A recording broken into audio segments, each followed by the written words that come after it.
We've got to start with the problem. There is a problem. We all feel it. I feel it in my soul. I feel it when I look at my marriage and we're fighting. I feel it when I look at my friendships and we're just not hearing each other. I see it in my daughter who's 5 years old and has a cute little white bow in her hair and is yanking a toy she barely cares about out of her sister's hands. I see it everywhere. There is a problem. When my son was 5 years old, he was kind of a punk. He was just this busy 5-year-old boy. He had all this energy. He didn't know how to contain himself, and he was getting in trouble all the time. And so I'm tucking him in one night. We're laying in bed, and we're looking at the ceiling. And I just ask him, say, dude, why are you acting like this? You're wearing me out. And he just so calmly replies, Mom, I don't want to be bad. I just accidentally am. My heart broke for him.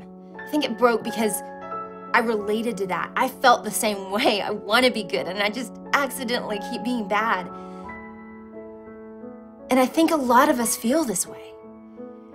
Paul wrote this beautiful thing in Romans 7, and so I crawl down out of the bunk, and I go and get my Bible, and I bring it back up, and I read to him Romans 7, verse 21, where Paul says, so I find it to be a law that when I want to do right, evil is right there with me. Isn't that how we feel? That we're trying to do right and evil is just right there with us.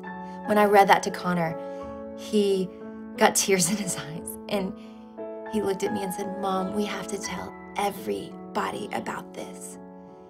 Something about understanding what was wrong with his little 5-year-old soul. It comforted him. It helped him feel not alone. He realized this is something everybody feels. We all feel messed up inside. And the fact that this is common, it helps. It helps to understand that and to be sober about our problem. We know something's wrong, and I know that God wants to fix it. He did not naively put us on this planet without a plan. Romans 8, Paul goes on to talk about this war. He builds this war, and he says in verse 2, he says, for the law of the Spirit of life, it set us free from something else. It has set us free from the law of sin and death. That thing that we come into the planet screaming about, that brokenness, God did something about it. He did something so profound through Christ. And it says further on, it says, by sending his own son in the likeness of sinful flesh, and for sin, he condemned sin in the flesh, that Jesus came to take care of this problem.